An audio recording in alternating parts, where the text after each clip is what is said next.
예수님에게 선물 한번 받아보는 것이 평생의 소원인 심술장의 아이가 있었습니다. 오늘 이 아이가 엄마에게 물었어요. 엄마, 예수님은 누구에게 선물을 준대요? 엄마 말 잘 듣고 착한 아이들한테 예수님은 선물을 준단다. 대부분 엄마들 항상 그렇게 사기치잖아요. 그죠? 근데 이 아이가 선물을 받고 싶어서 자기 방에서 예수님에게 편지를 씁니다. 이렇게 썼다고 합니다. 예수님, 저도 알고 보면 착한 아이입니다.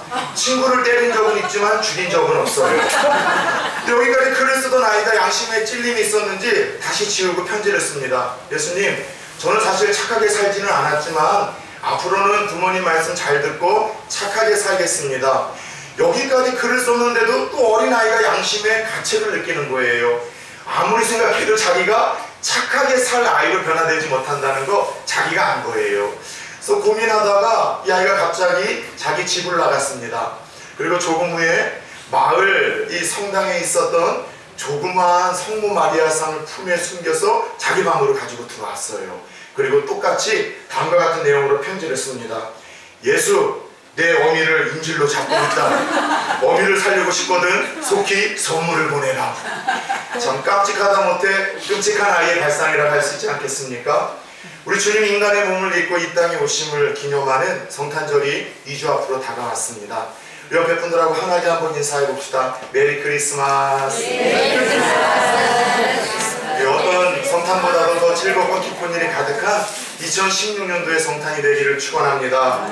저는 모태 신앙인데다가 어려서 또 교회에서의 추억이 많아서 그런지 매년 성탄절이 되면은 성경 속에 많은 인물들이 떠오르곤 합니다. 아마 어려서 성탄절에 교회에서의 어떤 추억을 가지고 있는 분들은 마찬가지일 것 같아요. 예를 든다면은 예수님의 아버지였었던 요셉도 떠오르고요. 또 예수님에게 귀한 선물을 드렸었던 이 동방박사도 떠오르기도 하고요. 제가 동방박사의 성극 역할도 하기도 했었거든요. 그 외에 조금 악역을 도맡았던 헤롯대왕도 있었고요. 또 들에서 양을 치다가 이 기쁨의 소식을 들었었던 목자들도 있었습니다. 이들의 공통점이라고 한다면은 인류 역사상 주어진 첫 번째 성탄을 가장 감격스럽게 하나님의 방법대로 맞이한 이들이라고 할 수 있지 않겠습니까? 그런 의미에서 저는 그 중에 오늘 특별히 성탄을 맞이한 사람들 중에 가장 세상에서 행복한 복된 여인 하나를 여러분에게 소개하려고 합니다. 여러분, 세상에서 가장 복된 여자는 누구일까요? 저는 확신합니다. 제 아내입니다. 하나님이 얼마나 사랑하시면 저 같은 남편을 만나게 하셨겠습니까? 몇몇 비웃는 분들, 이 비웃음은 건강에 해롭다고 그렇게 말씀을 드렸는데 오전에 제 아내가 제일 앞에서 비웃는 것 같더라고요. 살아보라고요. 좋습니다. 그런데 여러분, 성경에서는 이 세상에서 가장 복된 한 여인을 예수님의 어머니 마리아라고 소개를 합니다. 그런 의미에서 오늘 저는 여러분들과 함께 이 마리아에 대한 이야기를 나누려고 합니다. 많은 사람들이 예수님의 어머니 마리아 하면은 다음과 같은 상반된 두 가지 견해와 자세를 머릿속에 떠올립니다. 첫 번째는 이 마리아를 너무나 신격화시켜서 우상시하는 견해와 관점이 있고, 또 하나는 조금 서운하다 할 정도로 마리아에 대해서 차갑고 무감각한 관점과 자세를 가지고 있는 이들이 있어요. 전자의 경우는 카톨릭과 같은 경우이고요. 후자는 우리와 같은 개신교와 같은 관점이라고 할 수 있겠죠. 먼저 카톨릭에서는 마리아를 성모 마리아라고 해서 신격화시키고 여러분 숭배하는 것까지도 우리는 알고 있습니다. 예를 들어 마리아의 평생 동정설이라고 해서 예수님을 낳고 나서도 그 후에 예수님의 동생들을 낳는데 마리아를 너무 신격화시키려다 보니까 예수님을 잉태하고 난 후에 그 후에 절대 자녀를 낳지 않았다라는 이상한 이야기도 하고, 심지어 예수님처럼 죽음에서 부활을 해서 승천을 했다라는 마리아 부활 승천설도 또 주장을 하고 성모 마리아라고도 이야기를 합니다. 다 비성경적으로 너무나 그녀를 신격화시키고 우상화시키는 잘못된 내용들이죠. 그런 의미에서 우리가 계속해서 오후에 무엇이 다른가 이단들에 대해서 세미나를 특별히 하고 있는데, 오늘 오후에는 이 카톨릭, 도대체 우리 개신교와 무엇이 다르고 그들이 왜 다른 요소를 가지고 있는지에 대해서 오늘 오후에는 이 카톨릭에 대해서 심층적으로 좀 다뤄보려고 합니다. 반면에 우리 개신교는 좀 어떻습니까? 예수님을 이 땅에 낳게 한 그 성모 마리아를 조금 무상시하는 것을 배격하고 조심스러워하다 보니까 그녀에 대해서 너무할 정도로 냉대를 하지 않는가 싶은 생각을 갖더라는 것이죠. 그렇다면 하나님께서는 성경에는 이 마리아에 대해서 어떻게 평가를 하고 이야기를 하고 계실까요? 먼저 우리가 함께 읽었었던 본문 누가복음 1장 42절을 보면 따라서 해봅시다. 여자 중에 내가 복이 있도다. 뭐라고요? 하나님께서 또 성경에는 마리아를 가리켜서 여자 중에 가장 복된 여인이라고 그녀를 평가하고 있습니다. 이 마리아가 나중에 수태한 후에 그 감격 속에 하나님을 찬양하는 마리아의 찬미가 그 1장 후반부에 기록이 되어 있는데요. 누가복음 1장 48절에서는 또 이런 고백을 하고 있습니다. 마리아가 한 찬미의 고백인데요.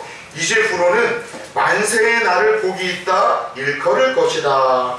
그 이름이 오랫동안 존귀한 이름으로 남게 될 것이라는 고백이에요. 실로 그렇지 않습니까? 때로는 그녀가 한 인격을 뛰어넘어 신성화되는 문제라 할지라도, 때로는 조금 그녀가 냉대를 받는다 할지라도, 마리아라는 그 이름은 여전히 예수 그리스도를 이 땅에 오게 하시는 일에 거룩하게 쓰임받은 통로로서 수천 년이 지난 우리들에게도 존귀한 여인의 이름으로 기억되고 있다는 것입니다.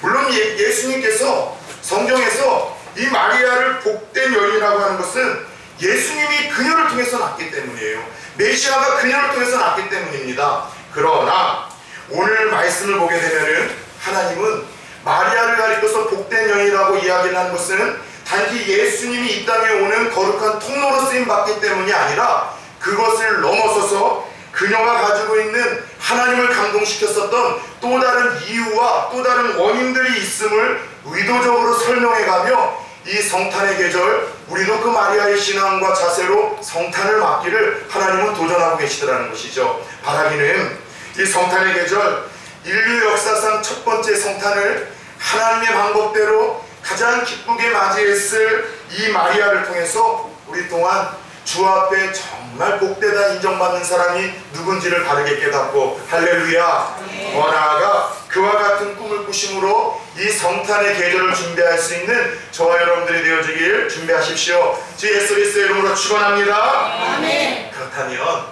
도대체 왜 하나님과 성경은 그 평범한 한 여인을 복된 여인이며 정말로 인류 끝까지 그 이름을 존귀케 할 것이라고 그녀를 평가해 주셨을까요? 다시 말해 하나님 앞에서 이 시대에 복되다 인정받는 사람은 어떤 사람들일까요? 첫 번째, 하나님 앞에서 복된 사람은 하나님의 은혜를 입은 사람들임을 알 수 있습니다.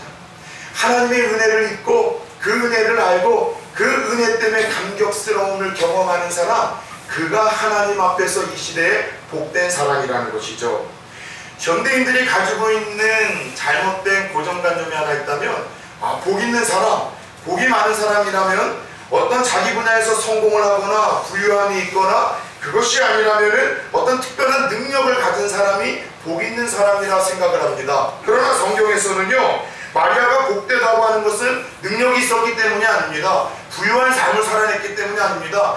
그녀의 삶에 이렇다 할 만한 어떤 공로나 성공이 있었기 때문이 아니었다는 것이죠. 그녀를 가리켜서 정말 복된 여인이라고 하나님이 인정해 주셨던 것은 400년이라는 긴 침묵을 찢고 하나님께서 이 그녀를 찾아온 한 천사의 방문으로부터 그녀의 복된 생애는 출발을 하기 시작합니다. 어느 한 천사가 마리아를 방문합니다. 성경에서 천사가 특별히 하나님의 임무를 띠고 성도들을 찾아올 때에는 이 두 명의 천사가 잘 기록이 됩니다. 좋은 소식, 기쁨의 소식을 전해주는 가브리엘이라는 천사가 있고요. 또 하나는 하나님의 백성들이 어떤 위급한 일을 당했을 때 초자연적으로 하나님이 개입하셔서 도와주실 때, 따라서 해봅시다. 미카엘. 그러니까 천사장이에요. 군대의 장관인데 이 두 천사가 인간 역사의 하늘을 찍고 찾아올 때가 많은데, 오늘 마리아를 찾아온 천사는 기쁨의 소식을 전하기 위한 누구였을까요? 가브리엘 천사였습니다. 그리고 그 작고 초라한 그녀를 통해서 하나님이 예전서부터 약속하셨던 그 메시아, 그 구원자를 그녀를 통해서 이 땅에 보내시겠다는 그 위대한 계획을 그에게 들려주십니다. 31절입니다. 보라, 내가 잉태하여 아들을 낳으리니 그 이름을 예수라 하라. 그녀를 통해서 예수라는 구원자 메시아를 보내주시겠다는 거예요. 여러분, 우리가 신앙생활하면서 신앙의 연수가 제법 오래되더라도 단어나 용어에 대한 개념이 잘 정리되지 않은 경우들이 많아요. 여러분, 이 제2위의 하나님, 성자 하나님 예수님의 이 이름은 어떤 뜻이 있는가 하면 따라서 해봅시다. 구원자. 예수님의 이름의 뜻이 무슨 뜻이라고요? 구원자예요. 그래서 구약에 비슷한 이름이 많은데 뭐 예수와 또 여호수아, 이 이름이 다 예수와 똑같은 구원자라는 이름입니다. 이 구원자라는 예수님의 이름을 히브리어로 표현을 하면은 따라서 해볼까요? 메시아. 많이 들어보셨죠? 히브리어로 메시아가 예수, 구원자라는 뜻이에요. 그런데 헬라어, 그리스도어로는 그리스도입니다. 그리스도라는 것이 구원자라는 뜻이에요. 그래서 이 한 천사가 이 마리아를 찾아와 예수님의 잉태라는 놀라운 소식을 전하기 시작을 합니다. 그런데 여러분, 솔직히 한번 생각해 보면 당시 이스라엘 안에는 더 여러분 천사가 찾아갈 만한 더 화려하고 좋은 도시도 있었을 것이고, 마리아라는 한 여인보다는 더 잘 배운 좋은 집안의 교수도 있었을 것인데 15살가량의 10대 어린 소녀, 그리고 정혼을 했는데, 결혼 전 약혼을 했는데 그 신랑감이 누군가 하면 목수예요. 예전에는 목수라는 직업은 정말 천대를 받던 그 직업이니 여러분, 목수의 아내로서 시집갈 운명이라면 그 집안이 별 볼 일 없었다는 것을 예측할 수 있지 않겠습니까? 게다가 성경은 참 재밌는 게 오늘 천사가 찾아간 마리아가 사는 곳이 그 갈릴리라는 나사렛이라는 작은 동네였다는 것, 그것을 의도적으로 강조하고 있다는 사실을 여러분 알고 있습니까? 이 갈릴리라는 것, 또 예수님이 태어났었던 이 나사렛이라는 곳은요, 당시 유대인들에게 천대를 받던 정말 추하고 가난한 그런 작은 동네였었습니다. 갈릴리라는 그 지역은 그 당시 조사해 보면은 제가 가보니까 작아요. 한 1000명 정도, 기껏해야 1000명 정도 사는 지역이었었고, 그 적은 인구가 사는 지역에 산골에 있는 작은 나사렛이라는 동네는 얼마나 초라하고 별 볼 일 없는 가난뱅이 나라였겠습니까? 동네였겠습니까? 일부 예배 오늘 11분이 참석을 했는데, 제가 부산으로 이야기를 하자면 부산에서의 부자 동네는 센텀이나 해운대이지만 가난한 동네는 어디입니까? 라고 물어봤더니 좀 기분 나빴어요. 전포동이 가난하다면서요, 우리 교회가 있는 곳이. 근데 이거하고는 비교도 할 수 없을 정도로 진짜 가난했던 동네가 갈릴리의 나사렛이라는 곳이었었어요. 심지어 유대인들은 그 지역을 사마리아처럼 부정한 곳이라고 생각을 했습니다. 갈릴리가 이스라엘의 중심 쪽에 있다 보니까, 이 전 군사적 요충지다 보니까 이 외부의 침입이 많았고, 그러다 보니 피가 섞여서 혼혈이 많다 보니까 이스라엘 중심에 있는 땅이었음에도 불구하고 마태복음 4장 13절을 보면은 이방의 갈릴리여라고 표현할 정도로 이스라엘 중심에 있는 땅을 향해서 이방 땅이라고까지 비하를 했었습니다. 그래서 유대인들에게 있어서 약속한 메시아가 오신다, 구원자가 오신다, 그러면 그 예수님이 오셔야 될, 그 피해야 될 유일한 장소 하나가 있다면 그곳이 바로 사마리아와 나사렛, 갈릴리라고 생각을 했었습니다.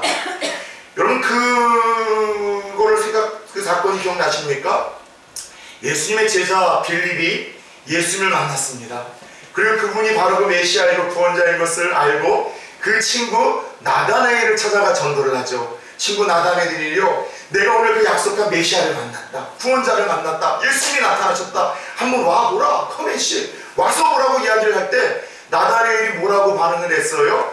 갈릴리 나사렛에서 어찌 선한 것이 날 수 있겠느냐라고 반문할 정도로 그 당시 이 메시아가 나오기에는 전혀 합당하지 않았던 가난하고 더럽고 보잘것없는 땅에, 여러분, 그리고 그런 땅에 살고 있는 한 여인을 주께서 찾아오셨다는 거예요. 이런 보잘것없는 여인, 그 더럽고 추악한 곳에 주님이 찾아가신 그 이유가 무엇일까요? 그것은 말로 표현할 수 없는 전적인 하나님의 은혜였었습니다. 파격적인 하나님의 은혜라고 하는 만큼은 어떤 것으로도 표현할 수 없는 하나님의 은혜였었어요. 오늘 본문 28절을 보십시오. 은혜를 받은 자여 평안할지니라. 30절을 보십시오. 내가 하나님께 은혜를 입었느니라. 하나님은 그녀가 특별히 아무런 조건, 자격 없이 없이 그냥 하나님의 파격적인 은혜, 전적인 은혜로 큰 여인이 되었음을 고백하고 강조하고 있습니다. 그래요 여러분, 은혜라는 것이 무엇입니까? 은혜라는 것은 받을 수 있는 자격이 없어요. 받을 필요도 이유도 없어요. 그런데 그 하나님이 너무 우리를 사랑하셔서, 이해를 할 수 없을 만큼 우리를 사랑하셔서 받을 자격과 이유가 없는 우리들에게 말없이 베풀어 주시는 그분의 사랑, 그분의 호의, 그분이 주시는 감동, 그것이 바로 은혜라는 것이죠. 그런데 오늘 이 은혜가 이 보잘것없는 한 여인에게 임함으로 그 여인이 하나님 앞에서 큰 여인이 되었던 것처럼 저와 여러분들이 그 은혜를 입어 하나님 앞에서 존귀한 사람들이 되었다는 사실을 알고 계십니까? 오늘 마리아와 같은 은혜를 우리가 경험했습니다. 아니 갈릴리보다 나사렛보다도 더 작고 초라하고 냄새나는 그런 곳이 있다면 한 평도 안 되는 우리의 생각과 마음의 밭 아니겠습니까? 그 더럽고 추함이 가득한 우리의 생각과 마음을 하나님은 찢으시고 그런 자격 없는 우리들에게 하나님의 복음을 듣게 하셨습니다. 어떻게 우리가 죄 용서함 받고 구원받았습니까? 어떻게 자격 없는 우리가 똑같이 세상 사람들과 윤리적으로 그리 구별되지 않은 우리들이 어떻게 하나님의 자녀가 되어 오늘 죽어도 천국에서 눈 뜰 수 있다는 여러분 이 구원의 감격과 영생을 노래할 수가 있습니까? 그것은 전적인 하나님의 은혜예요. 기억하십시오.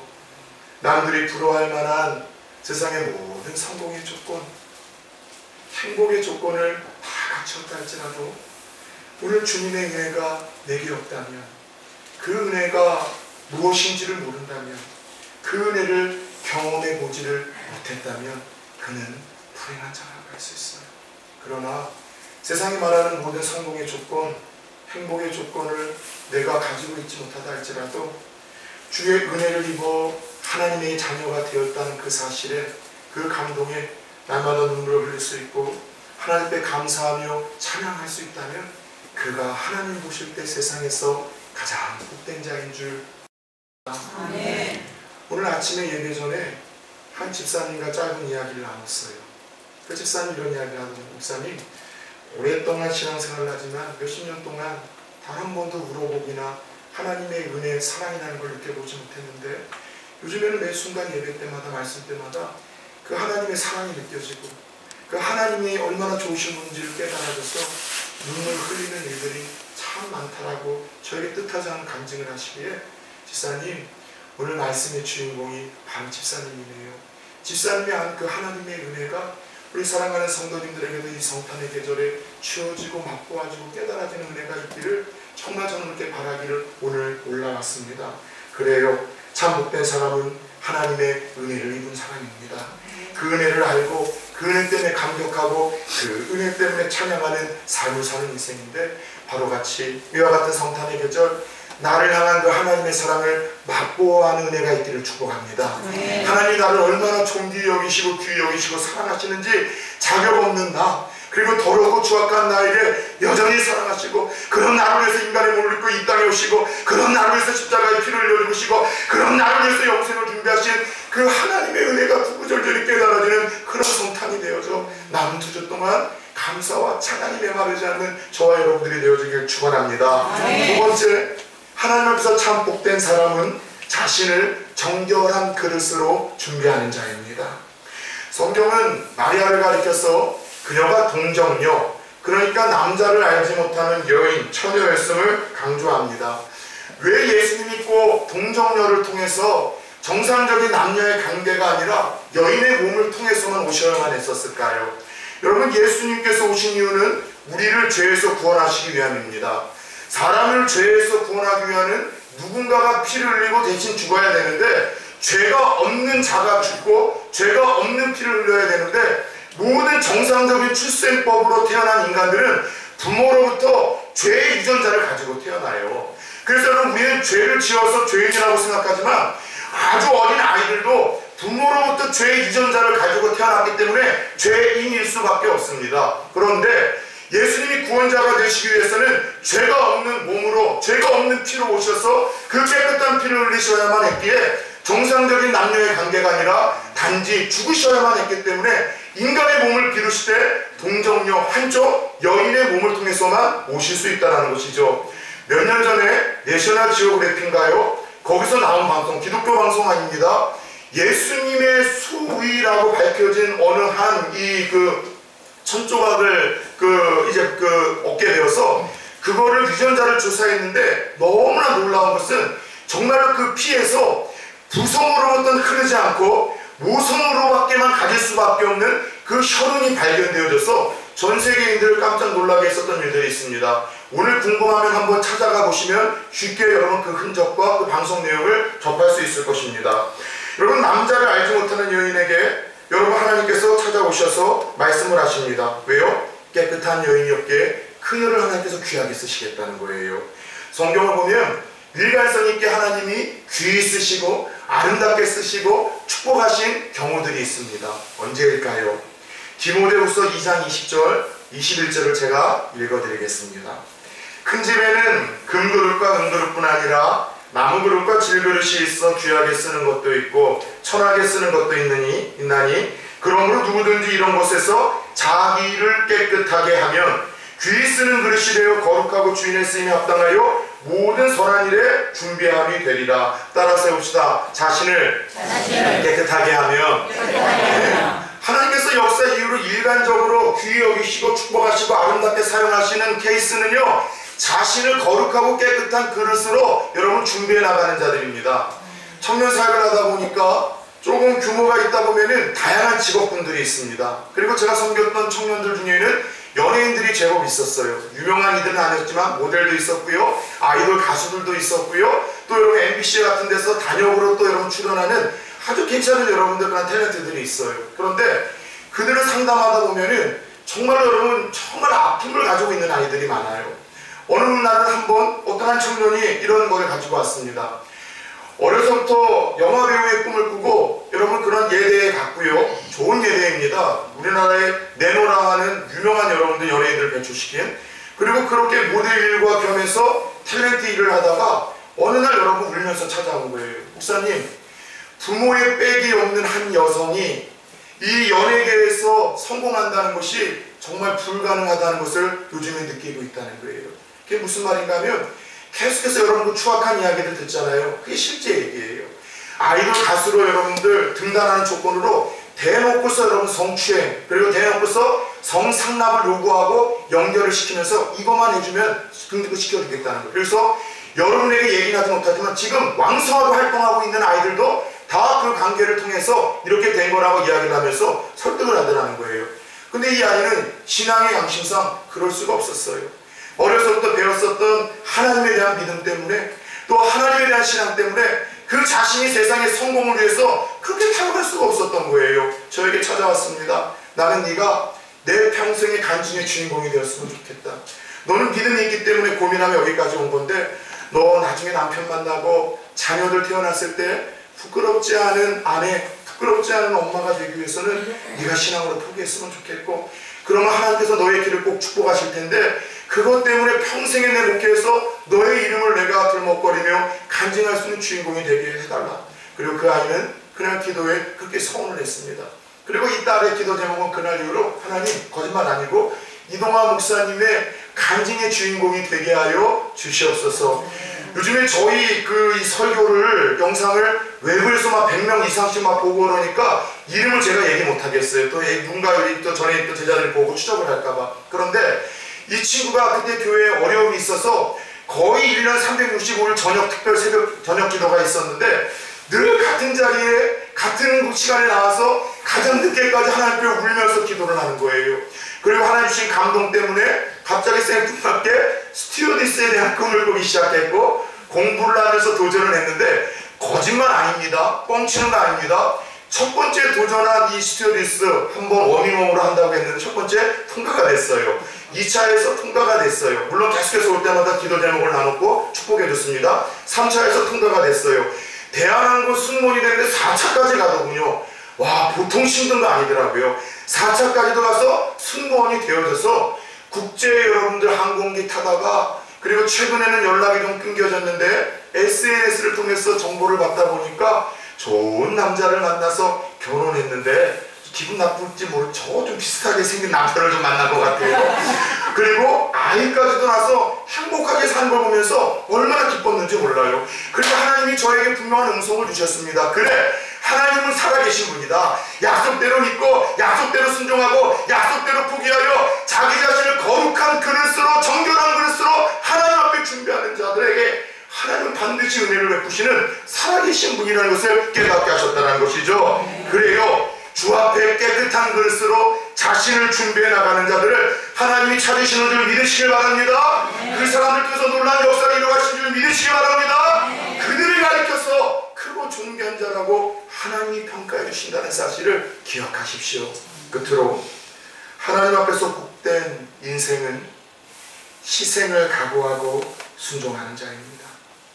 자, 우리는 마리아 이 사건을 통해서 예수님이 왔다는 것을 너무나 쉽게 이해하고 있습니다. 그러나 당시 10대의 15살 가량의 이 처녀에게 400년의 침묵을 찍고 천사가 나타났어요. 그리고 너를 통해서 메시아를 주님께서 보내시겠다는 얘기를 들었을 때 얼마나 두려웠을까요? 얼마나 당혹스러웠을까요? 우리들에게 만약 그런 일들이 있으면 어떻게 할까요? 그래서 하나님 보여달라고 하지만 심장마비로 죽는 분들이 있을 거예요. 그게 아니라면 하나님 앞에서 순종하면 놀라운 은혜와 축복이 있지만은 그에 대한 희생과 대가를 계산해 볼 때 여간 힘든 게 아니거든요. 근데 이렇게 반응하지 않을까요?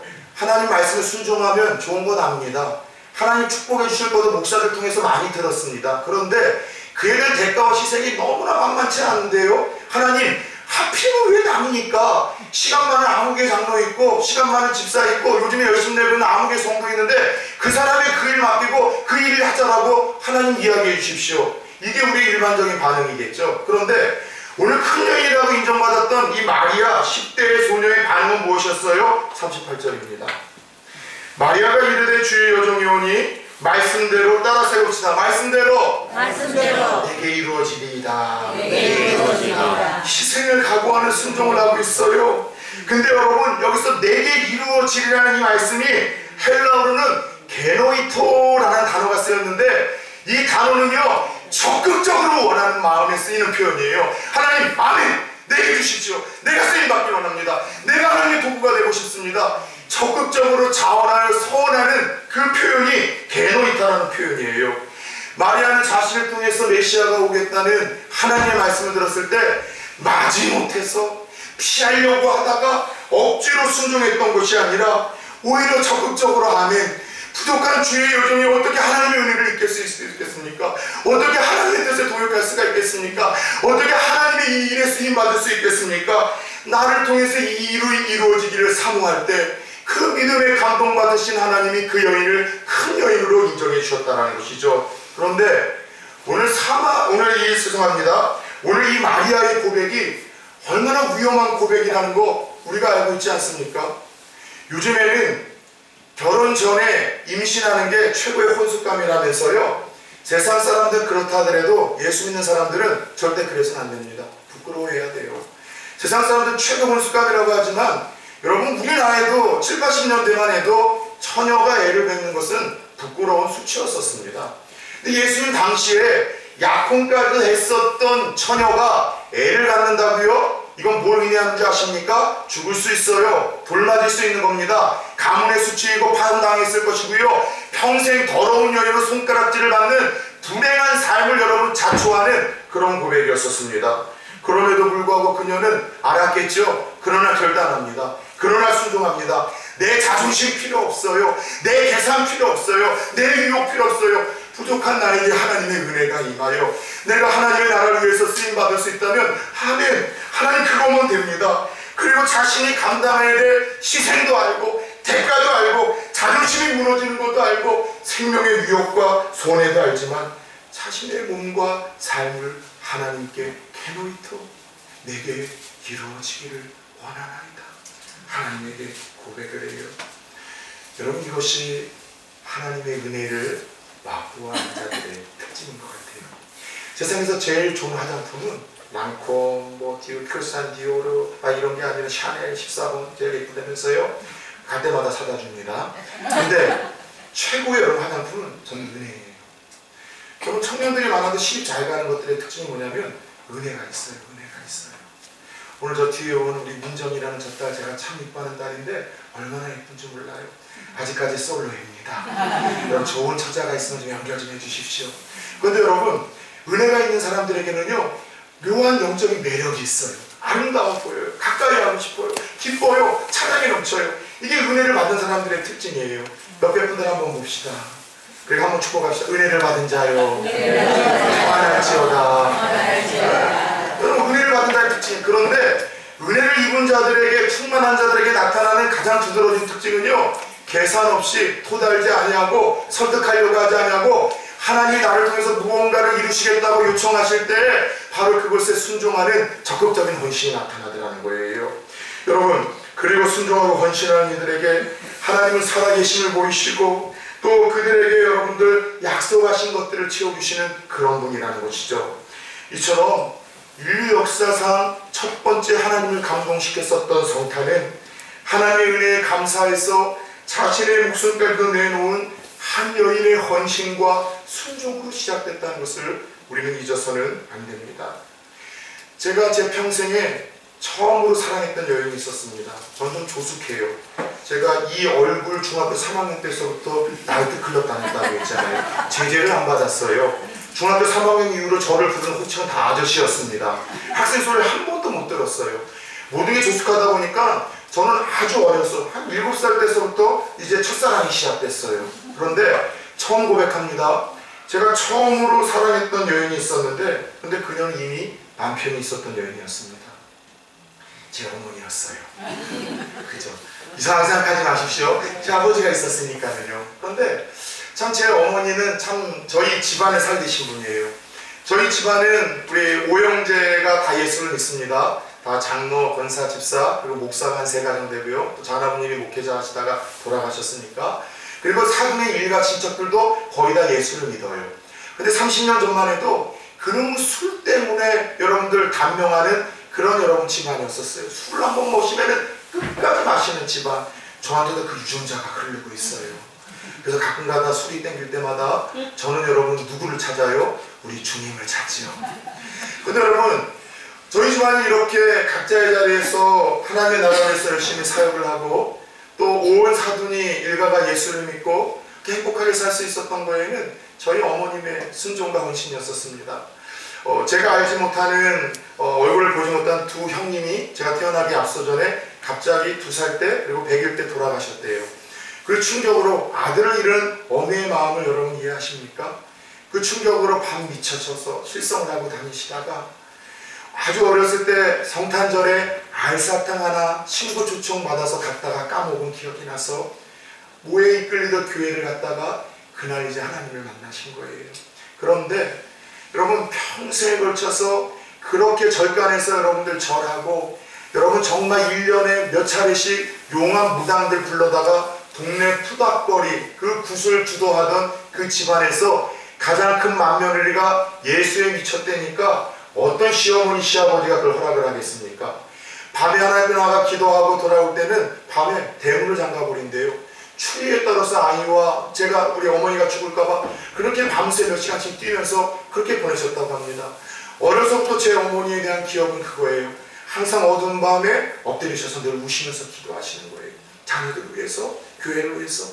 무언가 좋은 거, 호박 하나 작은 거 열리더라도 이거 교회 목사님 갖다 드리라고 늘 저에게 시켰어요. 그때 되게 싫었죠. 아니 이거 왜 갖다 주는지 귀찮으니까. 막내의 그게 여러분들 비애 아니겠습니까? 그리고 늘 어머님은요 저를 업고 끌고서 붕해가 있을 때마다 그 추운 겨울에 늦은 밤에 그 기도하는 그 장면을 보여주셨어요. 저는요 강대상에 늘 기어 올라왔대요. 그래서 붕해할 때마다 목사님들이 앞으로 장래 유명한 목사님 하나 올라온다고 할 때마다 아멘하고 올라왔다고 하는데 그게 저입니다 여러분. 그런데 어머니는 저에게 이걸 주셨어요. 순종이 무엇인지, 기도가 무엇인지, 하나님 사랑하는 것이 무엇인지, 그래서 하나님이 그로 인해서 한 가문과 한 일가를 어떻게 변화시키시는지, 그리고 변화시킨 그들을 통해서 얼마나 놀라운 하나님의 역사를 또 이 세상 가운데 펼쳐가시는지를 보이셨던 어머님이 제 어머니입니다.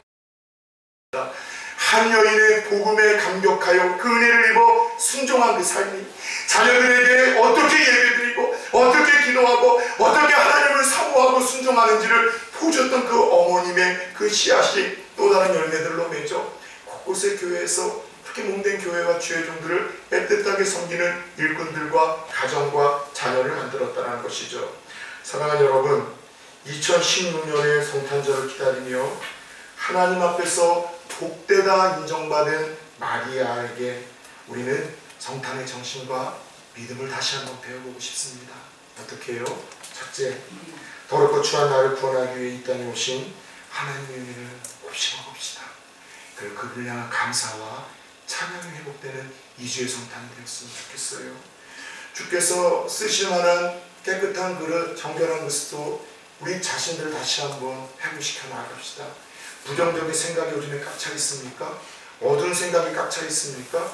음란한 습관이 있습니까? 어떤 끊지 못하는 중독이 있습니까? 원망과 불평이 있고 시기가 있고 무너지지 않는 자존심이 있습니까? 그거 내려놔야지 살아요. 그것으로부터 거룩해지기를 다짐하며 서원하며 다시 한번 성탄의 감격과 기쁨의 주인공이 되었으면 좋겠어요. 끝으로 주께서 내게 뭔가 말씀하실 때 게노이터, 아멘. 부족한 자에게 그것을 허락하고 요청하심에 감사합니다. 하나님, 내가 하겠습니다. 나를 통해서 그 일을 이루어 주옵소서. 순종의 삶, 이것이 진정한 성탄의 정신이요 의미요 하나님 앞에서 큰 사랑과 칭찬받았었던 바로 그 여러분들 원인이었는데, 남은 2주 동안 저와 함께 이런 성탄을 올 한 해는 준비해 보시지 않겠습니까? 메리 크리스마스입니다.